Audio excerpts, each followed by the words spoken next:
É simultânea, né? Já está. Estamos no ar. Estamos no ar já. Estamos já ao vivo. Uma boa noite a todos que estão aí hoje e vão nos acompanhar nessa live.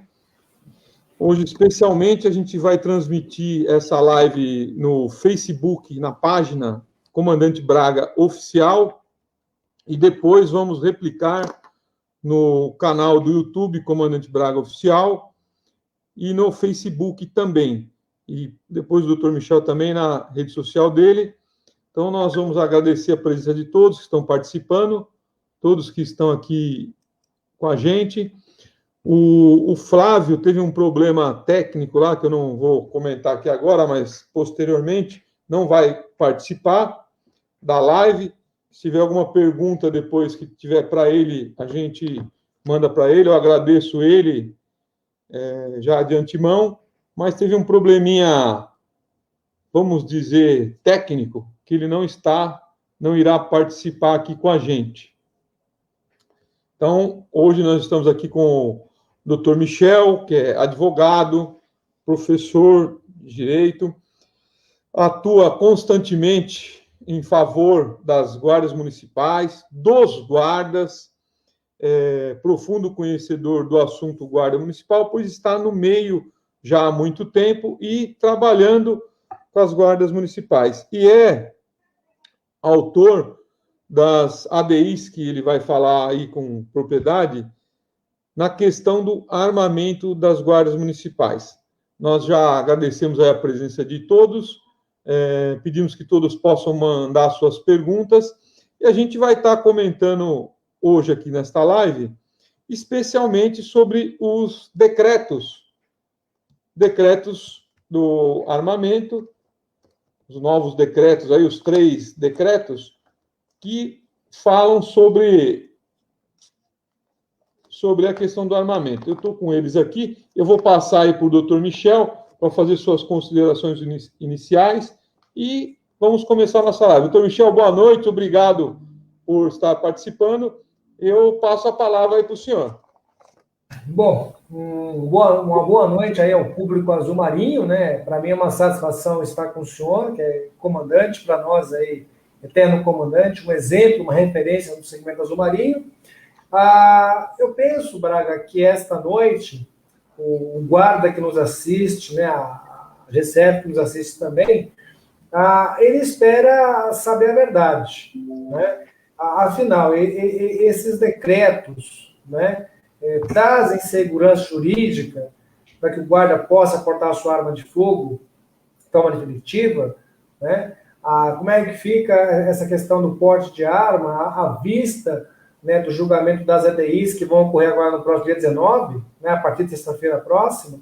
Então, eu penso que a nossa obrigação é de dizer a verdade ao guarda municipal, trazer conhecimento e substrato jurídico para que ele possa formar a sua opinião. Eu agradeço aí pelo convite e me coloco à disposição para contribuir do que eu puder. Obrigado, doutor Michel. E eu falo aqui, faço essa live como cidadão brasileiro e especialmente como presidente do Conselho Nacional das Guardas Municipais e, por isso, membro efetivo do Conselho de Segurança Pública e Defesa Social, a qual sou membro do Ministério da Justiça, a qual levaremos pautas desse assunto para lá também. Inclusive, provavelmente na próxima semana teremos uma audiência com o ministro da Justiça. Então, doutor Michel, eu gostaria que o senhor falasse inicialmente, e eu vou aqui fazer um breve histórico de como ocorreu a questão das guardas do Estatuto de Armamento, e depois o senhor entrar aí na questão das ADIs, o senhor pode até falar o número com precisão, que podem ou não impactar nas guardas municipais. Então, o que acontece? Lá atrás, quando foi sancionado o Estatuto de Armamento, é uma lei, inicialmente era 500 mil habitantes. 500 mil habitantes, o que, na época, inviabilizou diversas guardas municipais. Diversas que eram armadas e passaram a ter que ficar desarmadas do dia para a noite. Na época, o Conselho Nacional e a Associação Estadual e mais duas entidades, junto com, na época, o deputado Chico Sardelli, fomos até Brasília e tivemos com o ministro da Casa Civil, Aldo Rebelo. O Rubens, também da Associação aqui de Jundiaí, estava conosco, e alguns prefeitos. E levamos o número na época, que várias guardas iriam ficar desarmadas.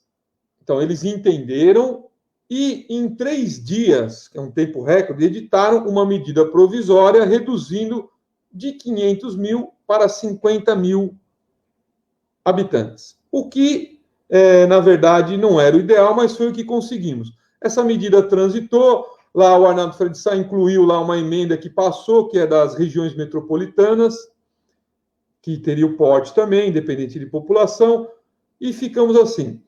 Aqui a cidade de Louveira, na época eu morava aqui, e o que aconteceu? Cidade de Louveira, a cidade até hoje tem menos de 50 mil habitantes, e a guarda era armada e teve que ficar desarmada. Nós conversamos com o juiz, na época, que era do Fórum de Vinhedo, onde era a região, e a guarda de Louveira fazia segurança lá. E ele, em alguns dias, nos desenvolveu essa tese do habeas corpus preventivo, com o fundamento da questão da população da isonomia, onde foi a primeira cidade do Brasil que conseguiu o habeas corpus para continuar armada, mas ela já era armada, então ela já tinha armas, né? E daí depois isso daí se desenvolveu, ampliou depois para a questão da arma fora de serviço, outros habeas corpus que a gente entrou, o primeiro foi, se eu não me engano, nós entramos lá com Esturaro na cidade de Santa Bárbara, né? Enfim, isso daí foi indo, daí até que chegou no... E nós, por que na época nós não entramos com uma ação direta de inconstitucionalidade, que era o que a gente queria? Porque a gente não tinha nenhuma entidade, ninguém que tivesse a legitimidade prevista na Constituição para entrar com uma ação desse tipo, que era o que era possível. E depois, aí, que eu vou entrar na parte do senhor, que entrou pelo Partido Verde, tem uma do DEM, então tem alguns órgãos legitimados que entraram com essa DI, que estão pautadas para ser julgadas, né? Dia 19, tem a liminar do Alexandre de Moraes, que retira temporariamente esse critério populacional para que a guarda seja armada. Então, hoje, esse critério populacional, independente do decreto, está suspenso e será julgado no dia 19 e pode ser confirmado ou não. Daí, doutor Michel, é isso que eu queria que o senhor explicasse, essa questão das ADIs, que, no meu entendimento, elas são independentes do decreto, porque o decreto, ele vai, hoje a arma está liberada para todos, mas essa ADI ela pode confirmar ou não. É isso que eu queria que o senhor explicasse para os guardas de todo o Brasil. Nós estamos com mais de 100 pessoas ao vivo, de diversas partes do país aí. Não, tá certo. Bom, o senhor fez a história, né? Quem participa conhece, né, os detalhes. Várias cidades do estado de São Paulo, logo que se editou o Estatuto do Desarmamento, né, a Lei 10.826 de 2003, várias cidades ficaram automaticamente em tese desarmadas, até que socorreu sair essa medida provisória, que ajudou, né, mas manteve o espírito da lei no sentido de restringir o porte de arma ao quantitativo populacional, que é um critério, do ponto de vista, totalmente equivocado. Eu tomo como referência, chefe, a cidade de Praia Grande. É uma cidade do nosso litoral paulista, né, da Baixada Santista, e é uma cidade cuja população fixa, né, as pessoas que de fato habitam Praia Grande, se insere abaixo de 500 mil habitantes. Porém, na alta temporada, no carnaval que a gente, em tese, está vivendo nesse período, essa cidade ela triplica, né, a quantidade de pessoas. Ela tem uma população chamada população flutuante, né?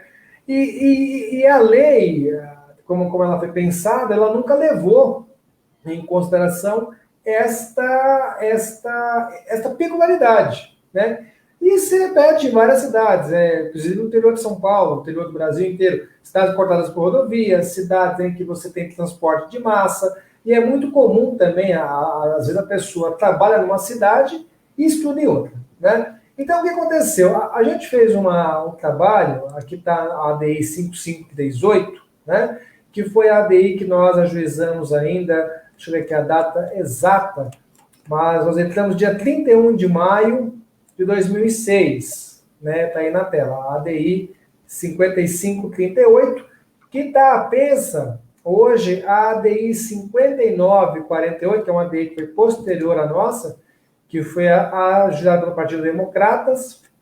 Essa ADI é do dia, vamos lá, 23 de maio de 2018. E, em paralelo, chefe, é importante a gente destacar aqui, que hoje corre também uma ADC, que é a ADC 38, né, que é uma ADC da Procuradoria-Geral da República, né, ao qual também será julgada agora no próximo dia 19 e que também abarca esse tema. Tá? São todas ações que qualquer guarda consegue acompanhar aí por via do site do Supremo Tribunal Federal.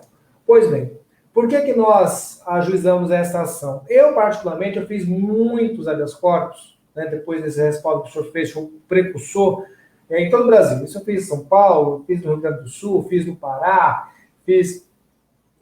Aonde o senhor imaginar, eu tentei fazer uma ação dessa. Em algumas cidades eu tive sucesso, em outras cidades a gente não conseguiu resultado.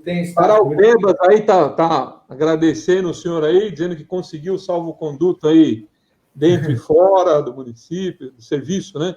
Isso. Saudações aos colegas aí do Norte, né? Uma cidade muito rica, cidade com economia muito forte, uma guarda que até hoje está armada, chefe, diga-se de passagem, por conta desse habeas corpus, tanto no serviço quanto fora dele. E esse trabalho eu repeti em várias cidades. Eu fiz em Volta Redonda, fiz em Barra Mansa, no Rio de Janeiro, fiz no Paraná, na região metropolitana. E também, infelizmente, tiveram cidades em que nós não tivemos êxito. Tá? Em 2016, na época, eu procurei um colega chamado Carlinhos Silva, que o senhor conhece, das Freiras da Guarda da capital também, a qual fez uma ponte com o deputado Chico Sardelli, que o senhor já conhece aí de longa data, e ele intermediou a possibilidade de nós ajuizarmos essa ação por meio do Partido Verde, que cedeu uma procuração, e nós ajuizamos esse processo. Em 2018, quando chegou a ADI do Democratas, esse processo foi para a relatoria do ministro Alexandre de Moraes. Nós já estávamos há 2 anos esperando a liminar, já tinha na Brasília, acho que, se não me engano, 2 vezes para falar. Anteriormente, até uma curiosidade, essa ADI era da relatoria do ministro Fachin, do Edson Fachin, né? Com quem também nós chegamos a verbalizar, a conversar, pedir apoio, mas o processo foi parado. Em 2018 teve a liminar, e desde então, alguns incisos do artigo, os artigos 4 e 5 do Estatuto do Desarmamento caíram, que gerava algumas restrições com relação ao porte de arma dos guardas municipais. São os critérios populacionais. O Supremo deu a entender, da forma como o Alexandre de Moraes está se posicionando, que o critério é funcional, ou seja, guarda municipal, independente da quantidade de população, vai fazer jus à arma de fogo. Tá? E isso até agora é o que o Supremo colocou. O que é bom destacar para o guarda, chefe, é que esse processo não foi julgado ainda, tá? Tem a liminar do Alexandre de Moraes. Ele foi colocado em pauta em abril do ano passado, inclusive na época eu fiz uma sustentação oral, e esse processo teve um voto contrário, inclusive, do ministro Barroso, né? E aí o ministro Gilmar Mendes pediu vistas. Então, assim, no próximo dia 19, ele deve vir com voto, né? Eu acredito, da linha do que a gente conhece do Supremo Tribunal Federal, é provável que ele vote favorável, mas a gente ainda tem que conhecer os votos dos 8 ministros que aí estão no caminho, inclusive do ministro novo, que a gente não conhece o posicionamento, que é o ministro Cássio, que é o último que chegou aí da gestão Bolsonaro, e eu não faço ideia como que esse colega pensa com relação à causa Azul Marinho. Então, assim, eu estou otimista, a gente que advoga tem que ter fé no que faz, né? A petição foi bem elaborada, múltiplas entidades de guardas municipais falaram nesse processo, tá? Entidades do trânsito, olha que paradoxo, algumas se manifestaram contrárias à causa, as militares também, né? Então, acho que é um processo, se não me engano, acho que mais de 20 profissionais habilitados com amigos curi, né? Aqueles amigos da corte, né? Parecer contrário da Procuradoria-Geral da República, isso é bom tacar para o guarda saber. Na época, quem lavrou o parecer foi o Janot, Rodrigo Janot, né? Inclusive tem a ADC contra. Essa ADC, até uma curiosidade, ela foi ajuizada por conta do posicionamento do órgão especial do nosso Tribunal de Justiça do Estado de São Paulo, ao qual já declarou há muito tempo, há 15 anos, 2006, que essas restrições impostas aos guardas municipais, elas eram inconstitucionais, né? Portanto, em síntese, né, hoje é isso, nós temos essas ADIs, que serão julgadas no dia 19, e agora esse decreto, né, que eu fiz questão no último sábado, assim que eu tive ciência, de noticiar ao Supremo sobre a existência deles. Em síntese é isso, meu chefe, no preâmbulo aí, basicamente é isso. Muito boa a explicação. A ADC que o doutor Michel fala é a ação direta de constitucionalidade, é aquela que declara que aquela lei é constitucional. No caso do Tribunal de São Paulo, como ele é o que julgou essas ações de habeas corpus já os primeiros e chegou ao TJ, muitos foram confirmados, alguns não, mas a maioria foi confirmada que esses artigos eram inconstitucionais por ferir o princípio da isonomia, da igualdade dos municípios nesse critério populacional. Tem duas observações aqui também, que eu vou falar. Nessa época, lá, 15 anos atrás, muita coisa se tentou. Então, você vê, a cidade de Capivari, na época, e as cidades vizinhas ali, não tinham 50 mil habitantes. Daí, o que fizeram? Criaram um consórcio de cidades, através de leis municipais, antes, inclusive, do Estatuto das Guardas, da 322. E também conseguiram se armar, comprovando que, juntando as cidades, daria mais de 50 mil. A cidade de Monte Alto também, nós conseguimos na época, ela provou que tinha mais de 50 mil. Pegou lá o cartório eleitoral, os nascimentos, provou também, conseguiu. E essas ADIs do dia 19, eu também estou muito esperançoso, acredito que todos vão ter sucesso, os senhores aí, todos que foram amigos curi nessa ação também, eu acredito que nós vamos ter sucesso, mas só podemos confirmar após o julgamento. Isso tem que ficar claro. Nós achamos que vamos ter sucesso, que serão acatados aí essas ADIs e vai se tirar o critério populacional para as guardas. Referente pelo trabalho de todos, do doutor Michel especialmente, tem sempre lutado aí nessa ADI, e é isso que nós temos que deixar claro para todos aí. Essa ADI aí, o doutor Michel é o principal dela, porque é ele que tem acompanhado, lutado. Tem vários amigos curis? Tem vários amigos curis, tem várias pessoas. Tem a ação também do DEM, que foi dada a liminar na do DEM. Mas quem, na verdade, é a pessoa que atua mesmo nessa ação, está aqui comigo hoje, é o doutor Michel, que tem trabalhado nela já há anos e provavelmente, eu acredito, viu, doutor Michel, que teremos sucesso. Mas temos que aguardar dia 19.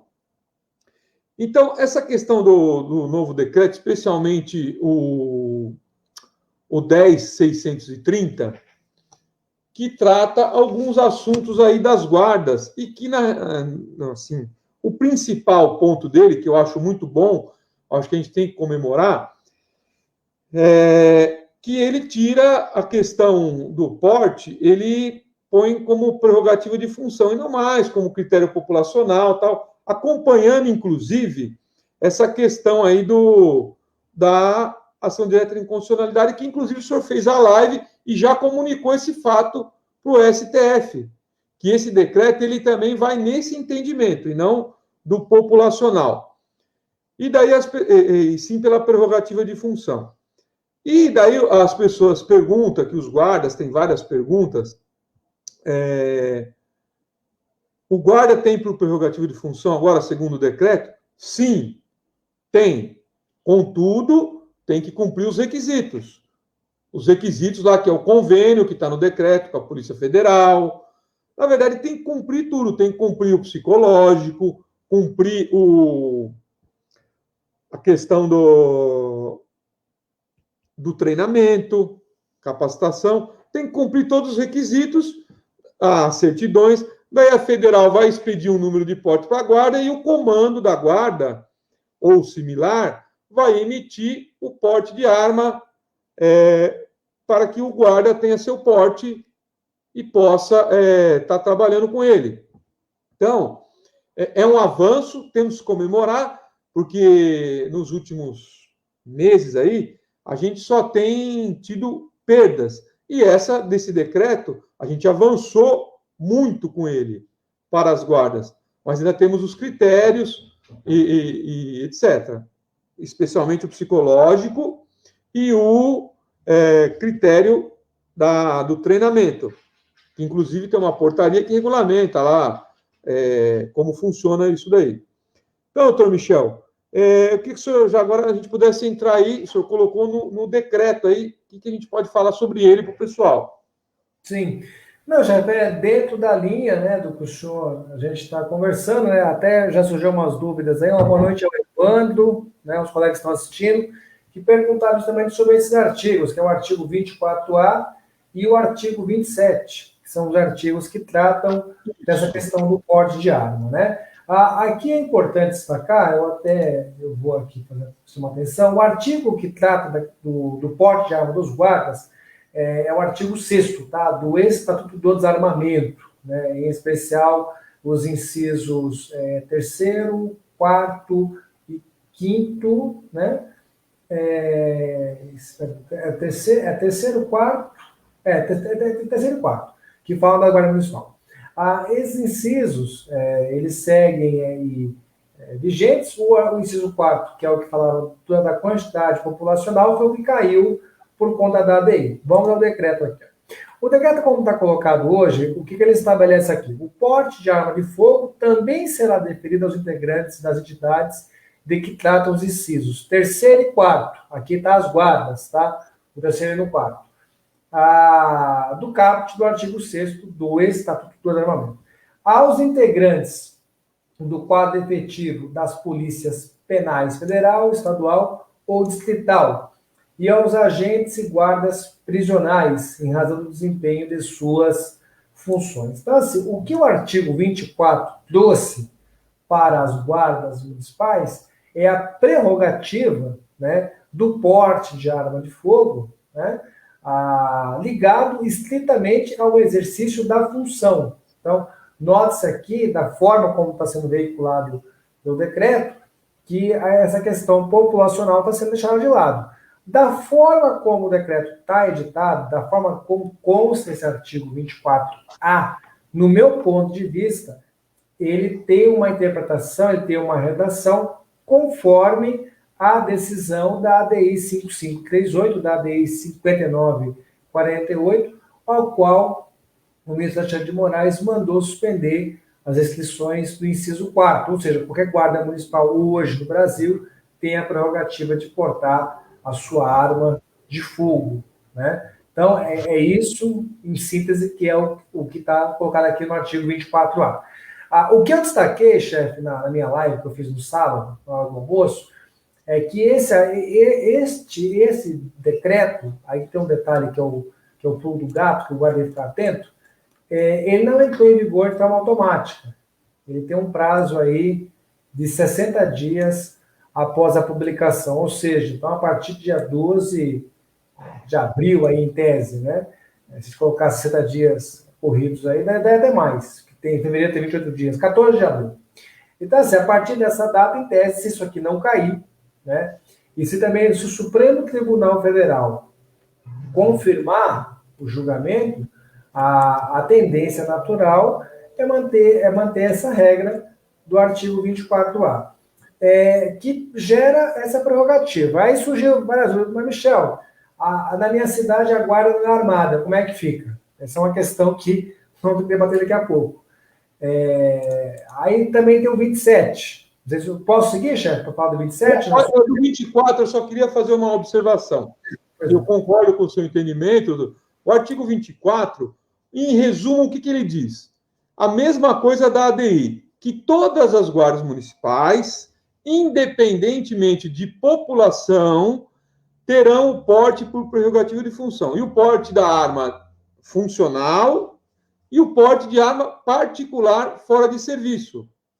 Esse é o entendimento que eu tenho. Contudo, mais para frente tem o artigo lá do convênio, terá que ter o convênio. Então, esse artigo 24A, ele dá o porte de arma para as guardas, independente de população, e o porte da arma em serviço e o porte da arma particular devidamente registrada. Esse é o que o 24A fala. É um grande avanço, porque daí para aquela questão, a guarda aqui tem só porte em serviço, a guarda aqui tem porte da arma particular. Não, tem o porte em serviço e o porte da arma particular registrada também. Então, tem o porte de arma completo, vamos dizer assim. Essa questão aqui da aposentadoria, doutor Michel, que o Luiz Carlos Preti está falando, é o seguinte. Anteriormente, eu fiz um ofício para o secretário nacional de segurança, pedindo porte para os guardas aposentados. E recebi um SEI, até vou te passar e pedir para você pôr na tela depois, no final, que esse assunto foi resolvido com o primeiro decreto. E foi mesmo. Só que depois esse decreto foi revogado. Então, ficamos com um problema ainda a ser resolvido na lei, no PL que tramita lá, ou em outros decretos. Então, pode passar para o 27 agora, doutor. Esse aí é o entendimento aí.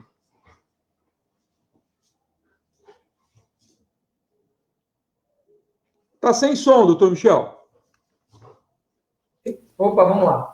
O artigo 27 foi o artigo que eu conversei com o senhor mais cedo, que é o que está me gerando um pouco de preocupação. Diz o seguinte: poderá ser autorizado em casos excepcionais, então note-se que a exceção, pelo órgão competente, o uso em serviço de arma de fogo de propriedade dos integrantes das instituições ou das corporações a que se referem os incisos 1, 2, 3, agora está aqui no 3 e no 4, tá? Aliás, aqui fala só do 3, aqui tem até um detalhe, aqui tem essa relação à Guarda Municipal, chefe, aqui está até falando aqui agora. Aqui eles falam do inciso 3º, aqui até uma curiosidade, mas não se fala do inciso 4º. Vou até chamar a atenção desse detalhe aí, que é uma coisa que eu estou notando. Se a disposição cair, o inciso 4º cair, o inciso 4º é o que fala da questão do corrente populacional de 50 para 500 mil habitantes. Então, note que a redação desse artigo 27 trata do inciso 3º. O inciso 3º se insere atualmente as guardas das capitais ou cidades com mais de 500 mil habitantes, que também estão suspensos, né? Temporariamente. Exatamente. Então, assim, é esse detalhe. O inciso 4º, ele está suspenso. Então, talvez até por isso que o decreto não contemplou ele. Mas vamos lá. Então, note-se que ele alcança... O 3 também eu entendo que está suspenso, né, doutor? Tá. Ele está aberto, né? Hoje ele tem uma redação que se limita à Guarda Municipal. Esse critério populacional está suspenso. Tanto que, se você consultar, acho que eu vou até trocar aqui, ver se eu consigo trocar a tela, mas se você consultar essa lei no site do Planalto, você vai conferir, você vai confirmar que lá vai contar, ó, vídeo ADI e tal, vídeo ADI e tal. Então, as condições já estão constando. Vamos lá no 27. Então, assim, esse artigo 27, ele permite que de forma legal, né, o guarda, em tese, possa portar a sua arma particular durante o expediente de serviço. Aí mais cedo o senhor colocou, Michel, tem situações que às vezes o colega ele tem uma arma dele e ele quer trabalhar com ela junto com a arma do município. Isso é uma prerrogativa do sujeito, né? O que me preocupou muito, chefe, e aí eu vou colocar para o senhor que é uma angústia, que eu até falei no vídeo, é que, infelizmente, haverão colegas de cidades do Brasil que os prefeitos são irresponsáveis, eu vou até mais longe, canalha, porque o camarada ele constitui uma guarda, ele abre um serviço público para atender a população em segurança pública, e ele negligencia colete balístico, negligencia capacitação, treinamento, plano de carreira, inclusive o armamento. E aí o colega no desespero e naquela intenção de prestar um bom serviço e também se respaldar, né, cai naquela discussão que é melhor ser julgado por 7 do que ser carregado por 6, ele coloca a sua arma à disposição da municipalidade. Coisa que hoje, em tese, esse artigo 27 dá abertura, mas, sinceramente, aí eu falo isso como advogado, eu não recomendo, porque o município não ampara. Se você, Deus defenda, tiver um problema com essa arma, você vai responder perante o município uma sindicância, você vai ter que arcar com processo criminal, e aí você ainda vai ter que arcar todos os custos, advogado, etc., para se defender uma coisa que você, em tese, não teria, né? Então, esse artigo me dá um pouco de medo, sabe? Da forma como ele está colocado, do prefeito, que às vezes já é vagabundo, você quer trabalhar armado, campeão, compre uma arma e traz aí que eu cautelo para você. Então, isso daí me dá um pouco de receio, mas é um artigo que garante essa prerrogativa, tá, chefe? Do meu ponto de vista, viu? Desculpa se eu... Você está correto, Antônio. Aí é o seguinte, o espírito desse artigo, eu vou falar do que é ele técnico e de que como funciona na prática aí com alguns prefeitos canalhas, como o senhor falou.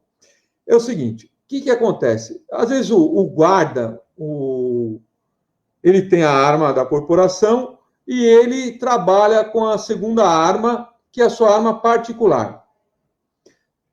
Anteriormente a esse artigo, com essa arma particular, se a gente analisar a letra da lei, ele estaria irregular, porque ele não tem autorização para andar com aquela segunda arma, sua arma particular, em serviço. Ele tem o porte da arma institucional, mas andava. Então, hoje, com esse artigo, as corporações, até a Polícia Militar, que também usa isso aí, também está contemplado aqui, mediante uma autorização, ele poderá usar a sua arma particular. Então, vamos dar um exemplo aqui hoje. Então, um guarda, o policial militar, está lá trabalhando e ele tem um fuzil 556 particular, devidamente registrado no seu nome.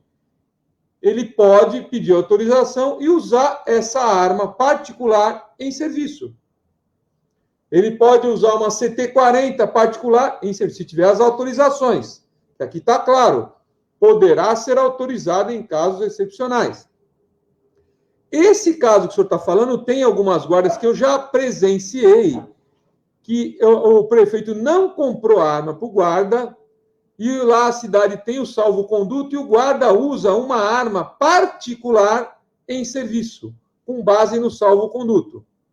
O que não deve ser feito. Por quê? Porque gera uma série de medidas, complicações legais.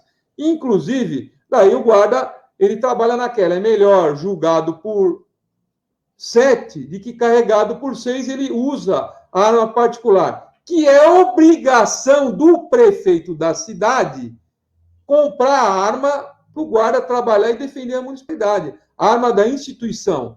É isso que cada cidade tem que trabalhar para que o prefeito possa comprar as armas para o guarda trabalhar e defender a sociedade com a arma da municipalidade, e não a sua, somente em casos excepcionais, que é o que diz o decreto, que pode ser utilizado.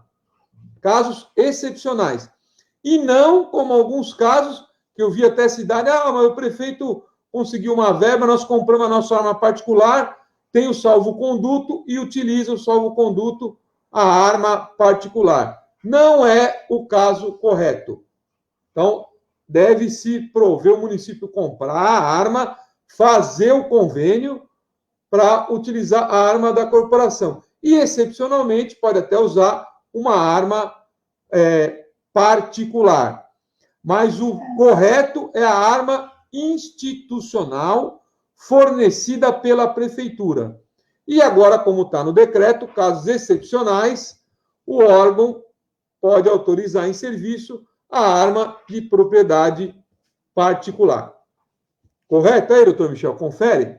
Eu concordo com o senhor. Eu advogo, chefe, para funcionários públicos há muitos anos, e particularmente PA. Então, eu estou há muitos anos fazendo processo de corregedoria, processo em comissão processante, e o que eu vejo é isso. Às vezes o guarda, na boa vontade, ele acaba se colocando em xeque.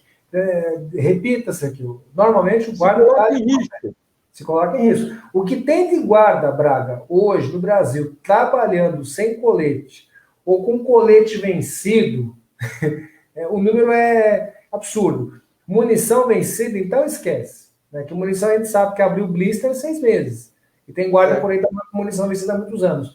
Então, assim, é complicado e o guarda municipal ele tem que aprender a se posicionar. Eu acho que é salutar que ele participe do seu sindicato, associação, que ele crie uma comissão, que ele brigue por melhoras. Porque, assim, eu sempre digo e disse isso e eu reafirmo. O prefeito tem a prerrogativa de criar ou não uma guarda municipal. É uma opção dele, até como gerar um filho.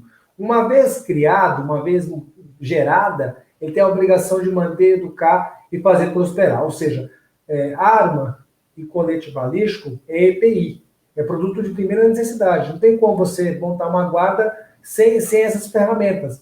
Em dado momento, chefe, nessa caminhada que eu estou há anos, eu me lembro que eu estive no estado da Bahia e encontrei uma guarda cujo material de trabalho do plantão noturno é um cabo de enxada envolvido em fita isolante. Então, assim, quando você vê esse tipo de situação, você percebe a falência do Estado, a falência do município, de expor ao servidor a um risco. Eu acho que tem que ser denunciado, tem que ser abordado. A gente aqui não tem que esconder essas vergonhas e dizer para que o guarda procure, dentro daquilo que for possível, estruturar, né, buscar condições de trabalho. E esse artigo 27, eu confesso ao senhor que eu estou bastante apreensivo, porque vai dar margem para esses prefeitos. E cabe a nós aqui, dentro desse curto espaço de tempo, alertar os colegas para que não caiam no conto do vigário, que eu acho errado, né? Exatamente, é isso mesmo. E daí, Michel, a gente tem que trabalhar como entidade, o Conselho Nacional, para a gente poder alterar a 3.022, como ela era no texto inicial que nós redigimos, que a guarda, todas elas têm que ser armadas e ter o colete, todas 100% armadas. Uhum. Não pode ficar o prefeito armada, desarmada. Nós temos uma guarda do Rio de Janeiro desarmada até hoje. Fala, vai armar, não vai, até hoje desarmada. Tem que ser todas as guardas armadas, porque a arma, o colete, é EPI, é ferramenta de trabalho. Então a guarda deve ser armada. O decreto avançou muito, e se a gente avançar na legislação para que todas as guardas sejam armadas, eu acho que a gente dá um passo muito grande para a evolução das guardas, da segurança pública e a defesa da sociedade. Então, eu acho que nesse artigo 27 aí, Heitor, a nossa posição ela é comum para que o guarda não sofra no futuro. Sim. Essa é a realidade. Tem o artigo 29, chefe, que eu acho que é importante, viu? Esse artigo ele trouxe uma novidade boa. Tem as guardas, tem algumas guardas que são mais estruturadas, né? Que tem o seu corpo de instrutores. Isso é uma coisa comum. Eu vi muito no Rio Grande do Sul. O gaúcho ele tem uma tradição com arma, eles gostam, né? E eles têm muitos instrutores de tiro nas guardas municipais. E aí a legislação trouxe a possibilidade, tanto no inciso 3º como no inciso 4º, né, do artigo 6º, aqui se inclui as guardas de grandes e pequenas cidades, eles poderão aí ter a capacidade técnica e a aptidão psicológica para manuseio de arma de fogo, atestada por instrutores, né, próprios né, da própria instituição, né? Então, eu vejo isso com bons olhos, inclusive, vejo até mesmo, às vezes, algumas cidades têm um problema muito sério, no sentido de ter que pagar, né, um profissional da área de psicologia para atestar os guardas. Se os municípios tiverem no seu corpo técnico, né, profissionais credenciados pela Polícia Federal, esses profissionais eles podem atestar tanto a capacidade técnica como a capacidade psíquica e permitir, facilitar que o guarda municipal possa ter acesso ao porte de arma. Então, eu vejo que nesse ponto o artigo aqui trouxe uma novidade que é interessante para os municípios que têm alguma estrutura. Eu vejo aí muito bom esse artigo, um avanço, né? Que ele permite que profissionais habilitados e credenciados da própria instituição, sejam eles psicólogos ou instrutores de tiro, possam credenciar os guardas para o porte de arma. Aí eu vejo uma questão boa. E a interpretação do decreto como um todo vê que esse decreto ele mantém ainda os requisitos que eu falei no início do exame psicológico e do curso de tiro. Aqui, inclusive, tem aqui a carga horária, que foi, inclusive, motivo de uma portaria da APF. Então, eu vejo que, mesmo com a prerrogativa de função, o porte, tem que se cumprir os requisitos, que é psicológico e o credenciamento do curso de tiro para que o guarda possa ter o seu porte de arma. Sim. Não, é bom. O decreto, Braga, do meu ponto de vista, ele traz avanço. Isso é uma coisa indiscutível. Eu penso que o decreto traz luz, né? Por esse momento tão complicado, o decreto traz luz e gera efeitos em outras esferas, que a gente não sei se vai ter tempo hoje para falar, mas até mesmo na pauta da questão da aposentadoria. Então, assim, você começa a ver que esse tratamento que se gera no aspecto do armamento, ele tem uma repercussão mais ampla na questão de reconhecimento de risco, periculosidade e tal, mas são coisas que vão pautas que vão se amadurecendo com o passar do tempo. É importante primeiro que esse decreto não caia. Acho que a primeira angústia é que esse decreto né? Sim. Você sabe que hoje eu passei o dia acompanhando aqui os jornais de repercussão, Estadão, Folha, Globo, enfim, para ver se não tem nenhuma notícia. Mas me parece que o carnaval em Brasília está rolando, embora não esteja rolando no país, por lá é ponto facultativo.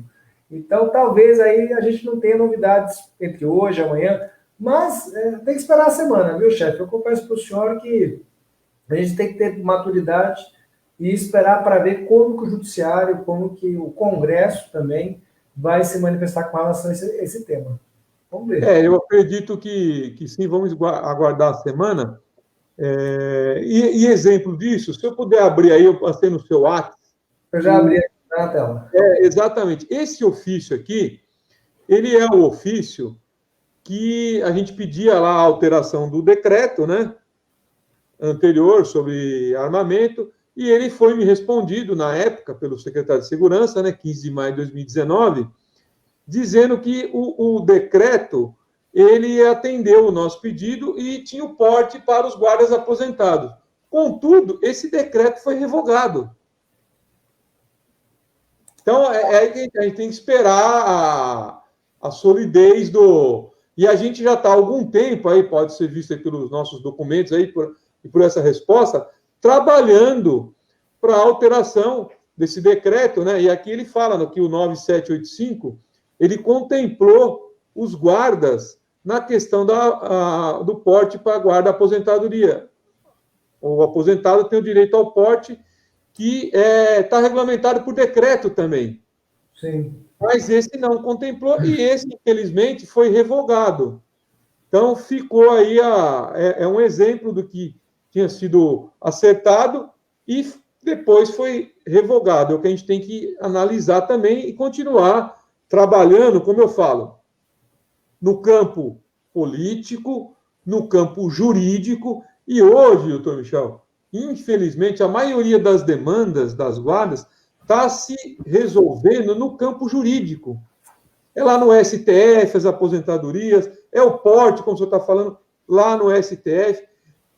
Esse decreto que hoje é político, mas também vão contestar, e aí eu deixo uma observação, esse pessoal aí que fica contestando os decretos, o armamento, os lacradores, né, ficam lacrando tudo, eu até fiz uma postagem sobre isso, eles esquecem que em 2005, se eu não me engano, houve um referendo da população brasileira que disse, mais de 65%, se eu não me engano, que queria a população tivesse o direito de se armar, de comprar arma.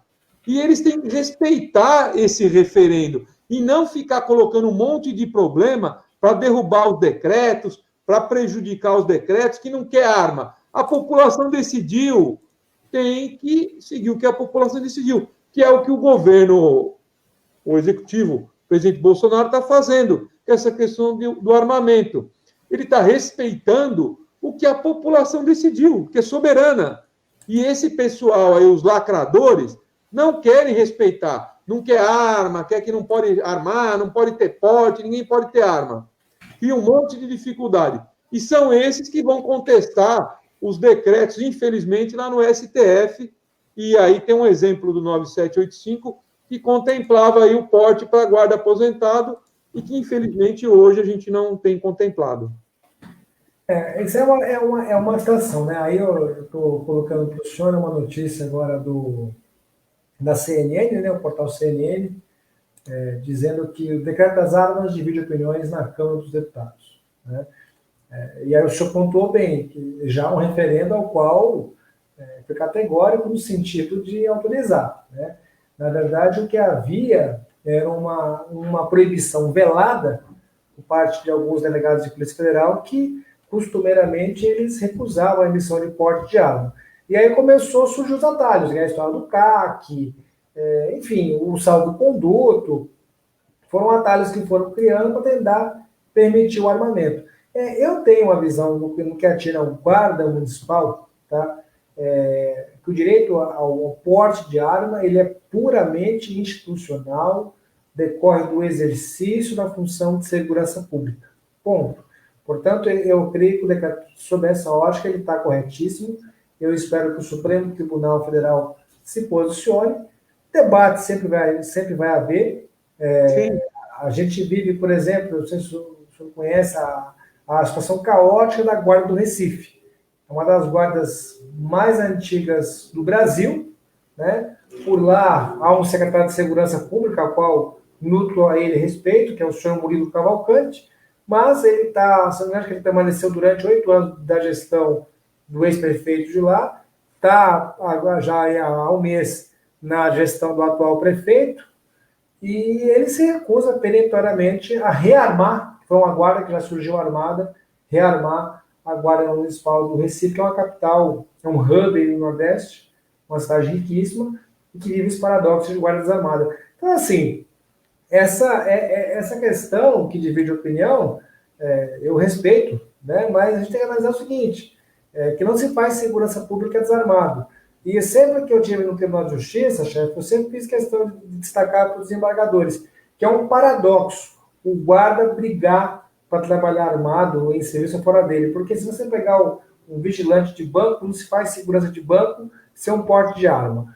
Aí, não, mas o vigilante do banco está cuidando de dinheiro, tá? Mas às vezes eu já vi cidades, que aí é o ápice do paradoxo, a qual o guarda municipal encontra-se desarmado, porém o vigia que toma conta de um próprio municipal está lá com sua arma de fogo. Exato.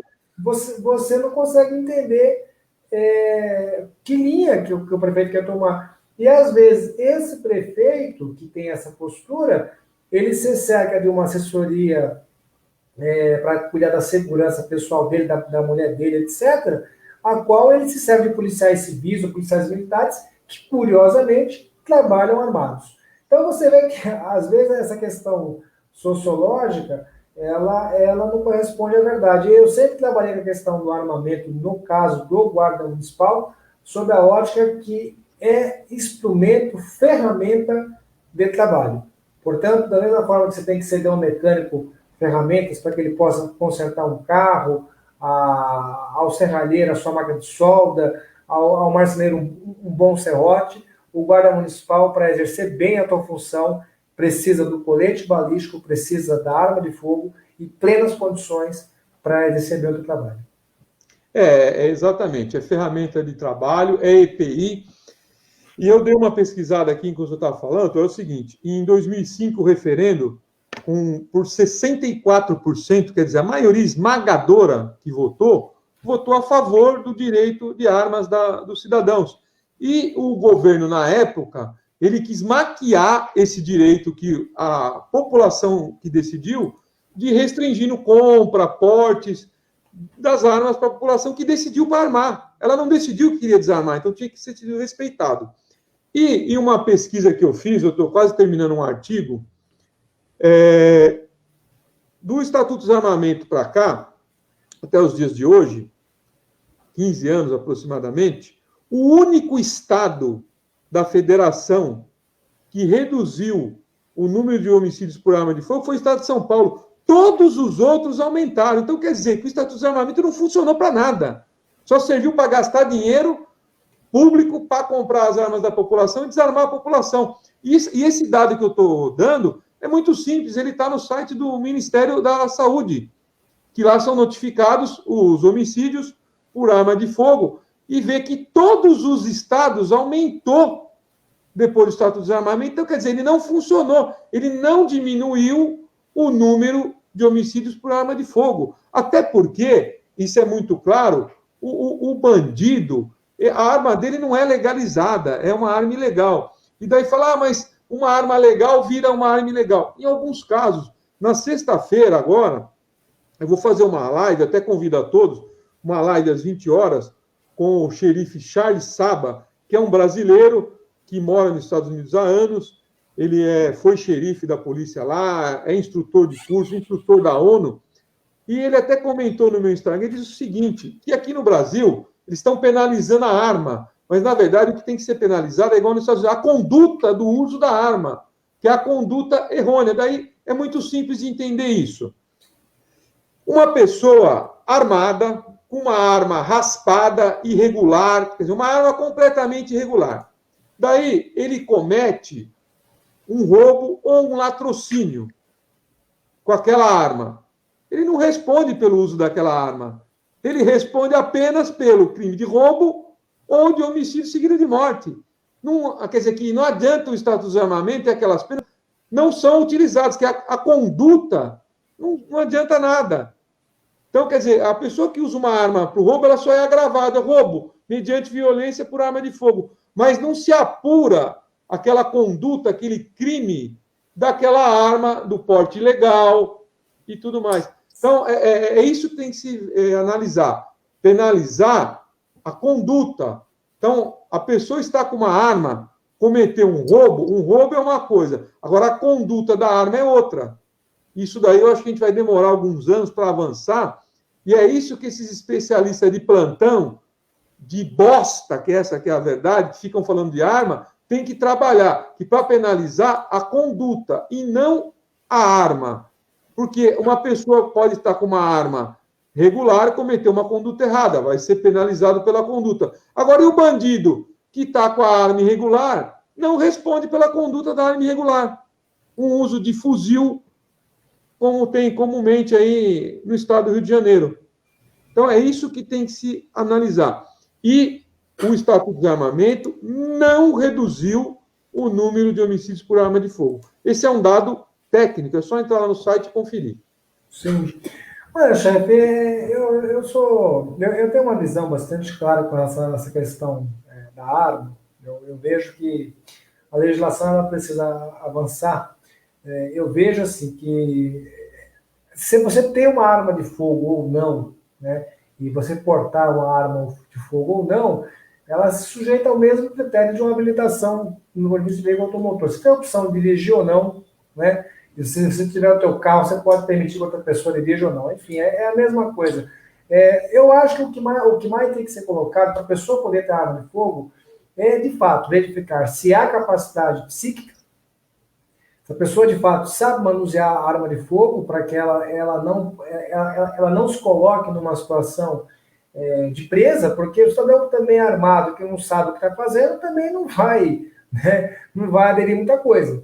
Às vezes habilitado tecnicamente, essa parte é uma questão que a gente nem fala porque ela é indiscutível. Sim. A pessoa, para ter habilitação de carro, ela tem que fazer um teste, tem que fazer um curso, tem todo um processo a ser seguido. A arma deve ser a mesma coisa, seguir todo o processo para ele ter aquela arma. Eu vou mandar uma boa noite para o amigo Peruque, mas ele colocou uma informação aqui errada. Peruque, não foi no plebiscito, foi no referendo, e no referendo, é só você pesquisar aí, o povo, eu vou mandar aqui para o doutor Michel para ele colocar, a população, por 63,93%, 64%, decidiu que o povo, ele decidiu sim ao armamento. Sim. O que é sim? Não poderia ser proibida a venda de armas, que era o artigo 35 da Lei 10.826, do Estatuto do Armamento. Tenta aí colocar, chefe, ó. Placado exatamente, olha. A população, esse não aqui que colocou, é não ao artigo 35, que era o artigo que proibia o comércio de armas. Foi derrotada essa proibição, colocada no artigo 35. Quer dizer, não pode proibir o comércio de armas. Então, isso a população decidiu. Daí, eles fizeram uma proibição velada. Como? Criando dificuldades para a população adquirir a sua arma. Então, a população decidiu pelo comércio de armas. Isso tem que ficar claro. E tem que ser respeitado esse referendo.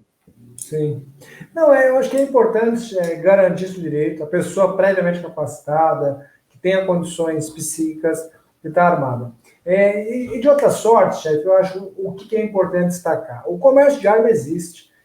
O comércio de arma ilegal, ele é um comércio grotesco, tá? Eu não sei se o senhor teve a chance de ir ao Paraguai, mas se você quiser, você compra uma arma muito fácil, não tem segredo nenhum. E eu tenho dúvidas, não quero desmerecer ninguém, do tamanho da dificuldade que existe para o cidadão atravessar a fronteira de volta.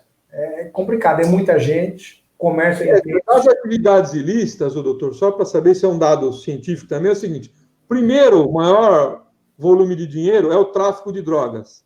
O segundo é o tráfico de armas. Sim. E o terceiro é o tráfico de pessoas. Então, está em segundo lugar o tráfico de armas, mas armas irregulares.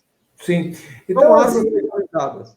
Exato. O que me preocupa é esse tráfico. Eu acho que a arma na mão do guarda municipal, do cidadão que às vezes tem um comércio e ele vai em busca de uma arma para poder satisfazer ali uma necessidade de segurança dele, depois, às vezes, ter sido assaltado várias vezes, ter colocado câmera, enfim, ter feito o que ele pôde, eu acho que essa situação tem que ser vista de uma forma um pouco mais bem elaborada. Hoje, esse critério que colocou-se, esse livre, né, convencimento por parte do delegado, foi o que trouxe esses múltiplos decretos. Eu penso que a Guarda Municipal, o senhor aí está há muito tempo na luta, ela tem muito por amadurecer. Eu estou vendo aqui que nós temos uma audiência boa de muita gente. Eu conclamo os colegas, e isso eu já falei para o Oséias, para o Eliel, eu falo para o senhor, falo para todo mundo que eu tenho a chance de conversar, que é do meio azul marinho. A Guarda precisa falar uma única língua.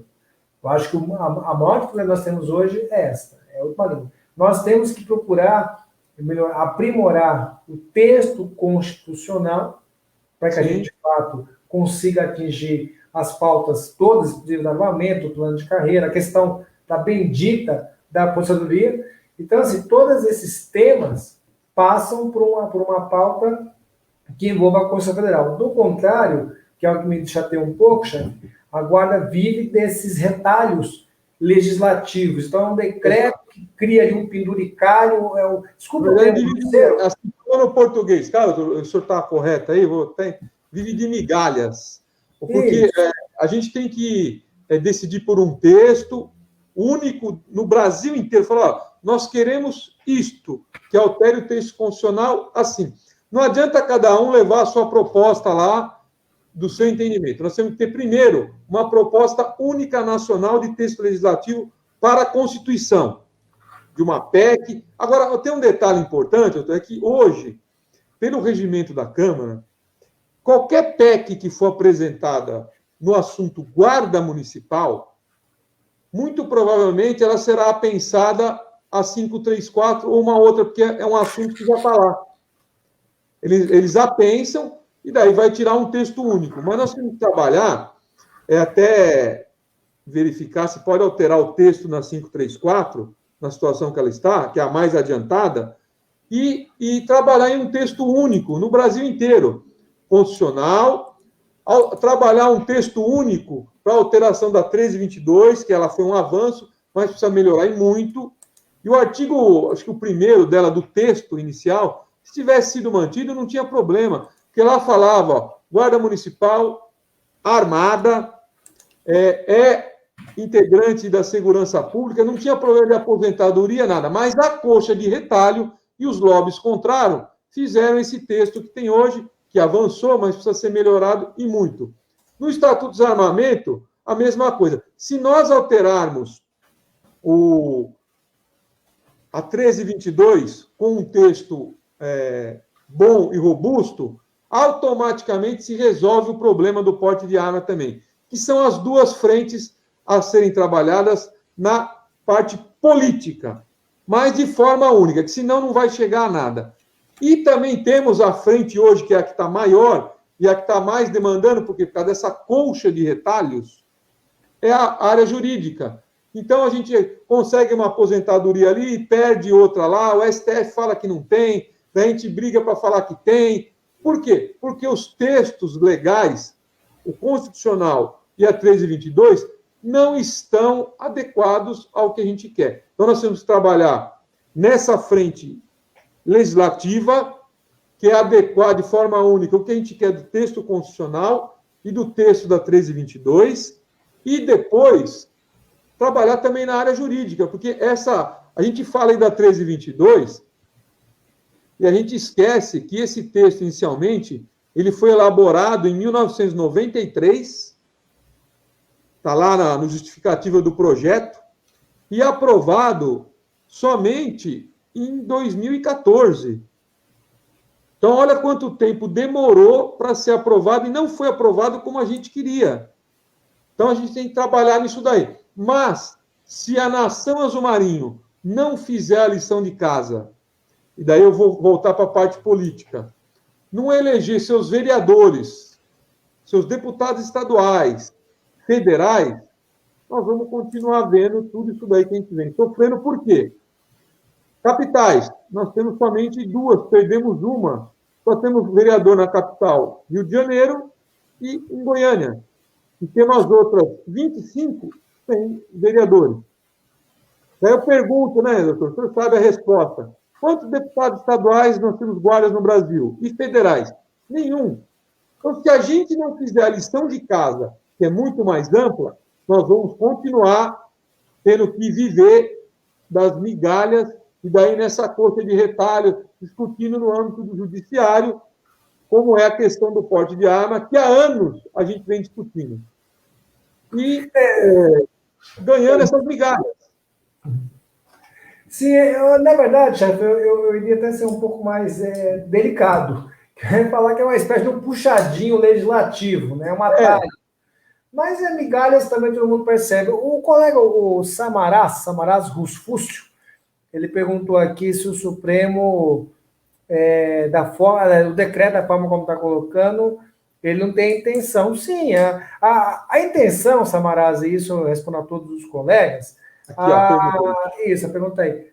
A intenção, claro, é de garantir suporte institucional, ou seja, vinculado ao exercício de uma função de segurança pública, né?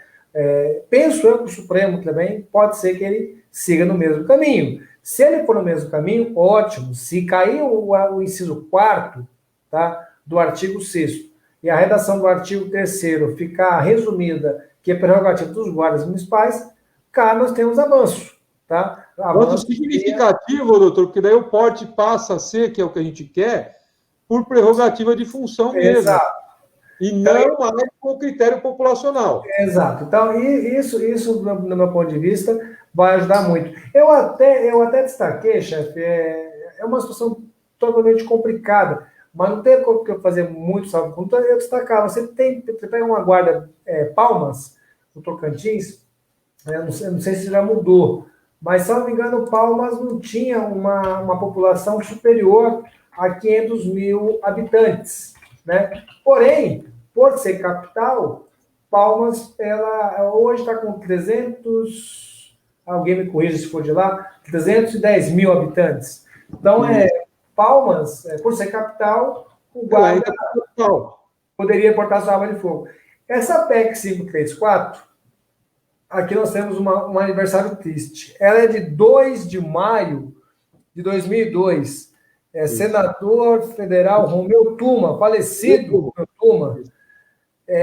E ela está tramitando aí há pelo menos quase 20 anos. Né? Quase 20 anos. Quase 20 anos.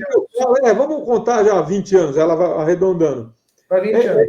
Você veja só, hoje, ela é a PEC que está mais avançada para votação. Sim, ela só falta uma votação na Câmara.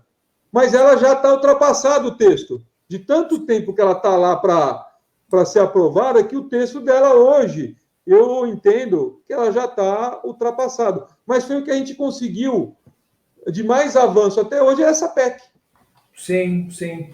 Hoje eu penso que a gente teria aí que ter uma PEC, né, que de fato inserisse a guarda no caput do 144, tal como foi feito com a polícia, com os agentes penais, né, a polícia penal, que de fato vai de encontro aos anseios.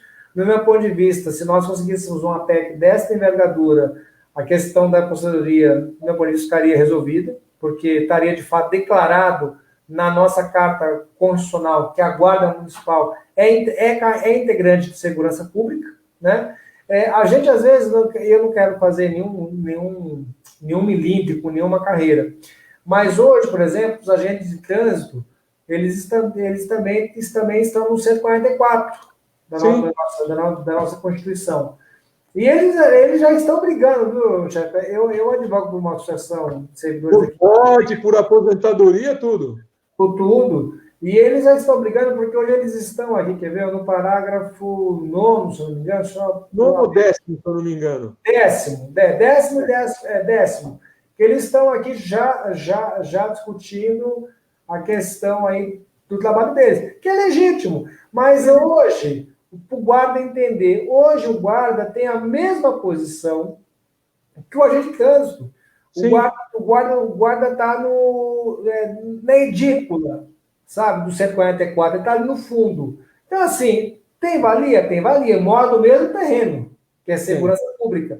Porém, não tem as prerrogativas de quem está dentro da casa, que é de fato quem está no 144.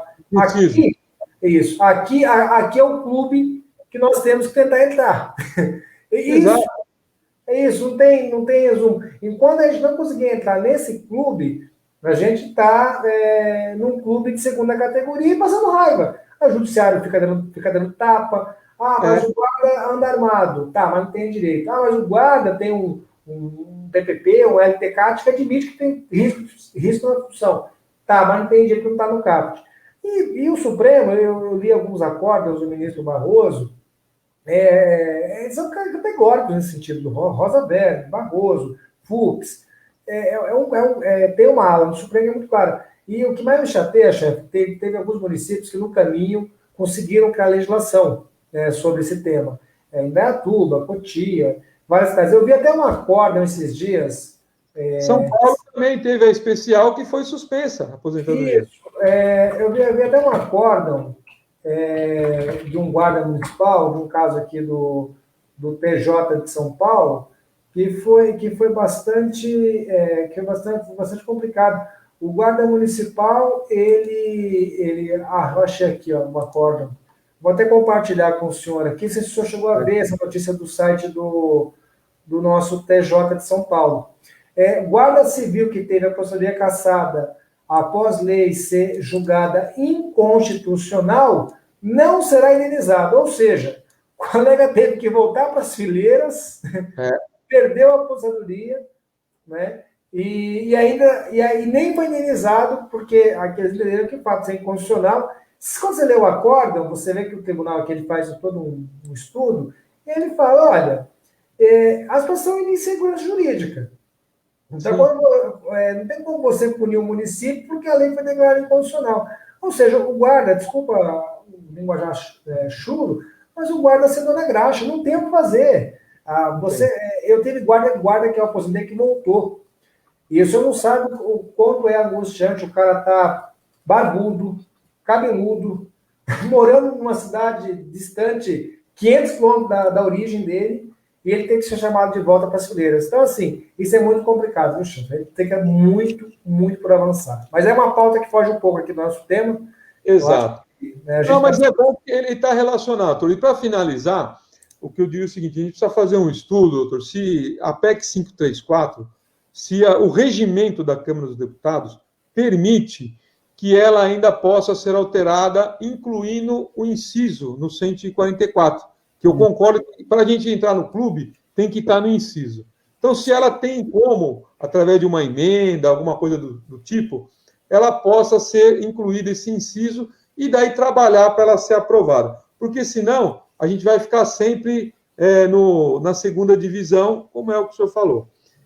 A gente já está finalizando aí, eu agradeço aí. As perguntas, eu creio que a gente não respondeu todas, mas na grande maioria, e a gente vai fazer outras lives desse assunto. Aqui a Dulce está perguntando aqui, vamos propor essa última pergunta para a gente encerrar, doutor, e daí eu vou passar para as considerações finais. Tá. Então, ela acredita, o GCM que tem posse de arma estava usando por prerrogativa de função, pode requerer o porte, já que o fez os trâmites? Então, eu não entendi bem essa pergunta aqui. Mas a resposta é sim. Pode. Assim, o que ela está tentando explicar é o seguinte: o GCM tem a posse de arma e ele já estava usando por conta da prerrogativa. Ele pode reclamar o porte? Pode. Se ele fez todos os trâmites, que é a pergunta que ela colocou aqui, ele tem o exame psicológico em dia, a capacidade da arma e tal, é tranquilo. E aí, da forma como está colocado no decreto hoje, esse porte tem que ser deferido, porque o que o governo fez? Ele tirou a margem de discricionalidade do delegado de Polícia Federal. Então, ele diz, olha, este camarada aqui tem direito, ponto. Então, por esse lado, Dulce, aí sim. Tá, chefe? É isso que eu... Exato. Né? O porte de arma, viu, Dulce? Ele podia requerer antes e pode agora também. Isso não mudou. A diferença agora é do porte agora e anteriormente é que o anterior, o delegado tinha uma discricionariedade que ele podia dar ou não o porte. Pelo novo decreto de hoje, se ele permanecer, ele não tem isso, ele tem que deferir o porte. Comprovando aí as condições, o porte tem que ser deferido. Essa é o que diz o decreto. O decreto facilitou, porque não tem aquilo lá, pode ou não pode. Não, cumprir os requisitos, tem que deferir o porte. É isso que o decreto prevê. Então, doutor, eu vou agradecer, né, ao senhor, a todos os participantes e todas as perguntas. É um tema que a gente ainda vai continuar falando, né, porque, com certeza, nós teremos aí repercussões. E o importante o senhor falar também é que esse tema ele repercute também na questão da aposentadoria, porque Sim. Vem aí a prerrogativa, a arma, etc. Então, vamos continuar trabalhando nele. Agradeço a todos. Vou passar aqui para o doutor Michel fazer as considerações finais e nós vamos encerrar a nossa live agradecendo a presença de todos. Bom, gente, eu agradeço a audiência, agradeço o senhor pelo convite. O senhor muito me honra, eu tenho um respeito muito grande pelo senhor.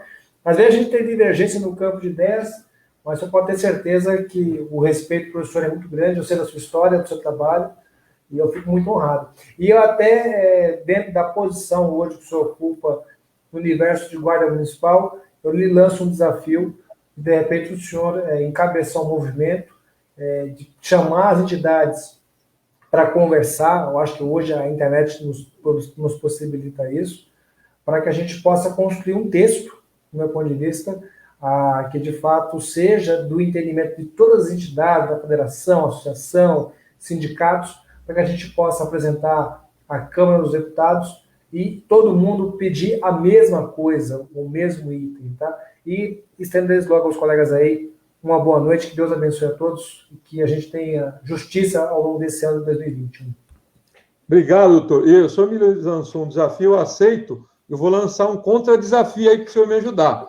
Porque você sabe que a gente precisa de todo mundo.